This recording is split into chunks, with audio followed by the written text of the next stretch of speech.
Olivier Pignolet, entraîneur de l'équipe du Mans FC B. Un mot sur déjà le début du championnat, comment ça va se passer ce début de championnat. On approche du début. Expliquez-nous ce championnat, ça va être difficile cette année encore. Bah écoutez, voilà, on a notre 6e semaine de préparation, donc forcément on essaie de vouloir construire les choses pour que collectivement ça soit le plus performant possible dans les tâches et dans les responsabilités de chacun, donc dans la discipline aussi collective pour que, à la fois, surtout défensivement, avoir une certaine solidité et puis aussi par le jeu, offensivement, être capable de pouvoir perturber l'adversaire, créer des incertitudes. Donc voilà, c'est un groupe qui est nouveau, beaucoup de joueurs effectivement sont arrivés, quelques anciens qui sont restés. Voilà, c'est un groupe qui apprend à se connaître tranquillement. Après, c'est sûr que sur notre période de préparation, là, les matchs amicaux n'ont pas forcément été très positifs, puisque comme je leur ai dit la semaine dernière, c'était 3 défaites, c'était quand même 12 buts encaissés en 3 matchs. Voilà, le match de la semaine dernière m'a un petit peu rassuré quand même sur Alençon, où on a reposé un petit peu les choses.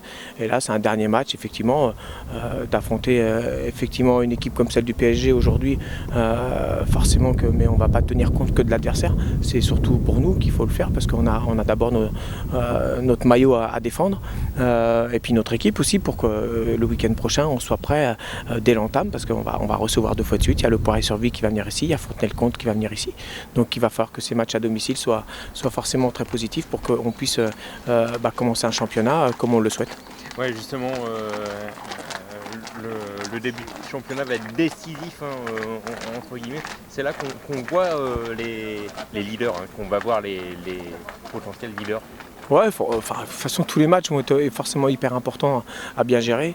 Un début de championnat va occasionner effectivement forcément des points qui seront plus à prendre. Voilà, au plus tôt c'est mieux. Voilà, moi comme je dis, pour la construction, effectivement la progression, pour que mes jeunes effectivement demain puissent espérer taper au-dessus.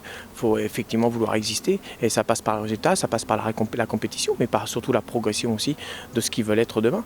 Donc voilà, c'est un championnat N3 aujourd'hui qui va être quand même très mouvementé, puisqu'il n'y a qu'une montée, mais il y a 5 descentes au terme en juin qui effectivement fera que voilà, tout le monde va se bagarrer, quoi. Donc je pense que de la première journée jusqu'à la 26e journée, rien ne sera acquis, et ça fait partie aussi du sport en général. C'est qu'à un moment donné, à chaque entraînement, chaque match, tu dois te remettre en cause, et tu dois continuer à travailler et puis à vouloir faire progresser tout ce petit monde. Qu'est-ce qui fait la force du Mans FCB de la réserve? À la force du Mans FCB aujourd'hui, forcément, il faut me laisser un petit peu le temps. Maintenant, moi, je compte surtout sur cette jeunesse, voilà, sur cette jeunesse qui a faim, voilà, qui est généreuse, qui est enthousiaste, qui met de la vie, qui a un état d'esprit forcément à vouloir être irréprochable. Et puis après, dans le contenu, j'espère quand même proposer quelque chose de sympa. Et puis pour faire face aussi voilà, à un championnat N3, comme je te l'ai dit, on est confronté à des équipes qui sont expérimentées. Dans chaque équipe, je crois qu'il y a eu un recrutement effectué pour que ça soit solide. Tout le monde, forcément, s'est attaché à pas être dans les 5 derniers pour ne pas descendre. Je crois que ça va s'échelonner sur 3 saisons qui vont arriver. Donc ouais, je m'attends à un championnat, mais la force, ça sera ça, l'enthousiasme, la jeunesse, la qualité aussi, parce que j'en ai forcément. Et après, derrière, effectivement, tout est possible. Donc il va falloir être costaud, il va falloir être forcément, dans un premier temps, à vouloir être très solide ensemble. Y a-t-il des jeunes qui commencent à émerger, qui sortent du lot? Pour là, c'est trop court pour le moment. Je vais attendre, on fera un premier bilan quand ça se présentera, mais pour l'instant je veux qu'effectivement ils aient tous envie d'exister. Ils vont tous avoir le droit justement de s'affirmer, parce que dans les temps de jeu, et de ceux qui sont avec moi, forcément qu'ils auront à un moment donné la parole. Donc j'attends ça, et que moi, mon objectif, c'est que voilà, le package y soit complet, pour qu'à un moment donné, s'il y a un espoir de frôler effectivement même un entraînement avec les groupes pro, c'est que s'il y a comment dire, l'opportunité, qu'il soit présent et qu'il soit là, et qu'effectivement et que ça compte pour lui, quoi. Voilà. Un mot aussi sur les autres équipes. Sur qui voyez-vous le danger? Peut-être Sablé aussi, qu'il faudra peut-être miser avec Sablé, peut-être. Vous savez, il y a plein d'équipes aujourd'hui qui sont certainement susceptibles. Je pense à La Roche qui l'année dernière a frôlé, Sablé qui a effectivement mis en avant son recrutement. Voilà, donc je crois que les équipes vendéennes aussi vont vouloir s'arracher. Moi, franchement, j'ai pas de favori et en plus, voilà, à chacun effectivement dans son projet de club.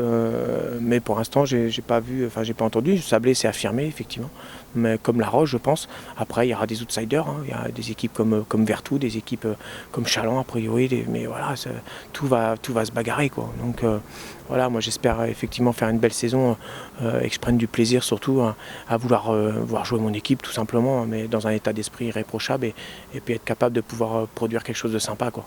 Donc, l'objectif, le plaisir réellement, c'est tout. La compète aussi quand même, ouais, parce que j'aime gagner, j'aime pas perdre. Mais ceci dit, à travers les résultats, forcément que le plaisir. Mais encore une fois, je dis toujours réussite, confiance. Et c'est ce qu'ils ont besoin, d'avoir confiance en eux, pour que effectivement demain, les obstacles se franchissent. Donc je trouve que le championnat N3 justement est bien pour ça, parce que chaque équipe a son projet de jeu et on rencontre des équipes rugueuses, on rencontre des équipes qui ont envie de jouer, on rencontre des équipes fermées, on rencontre des équipes ouvertes.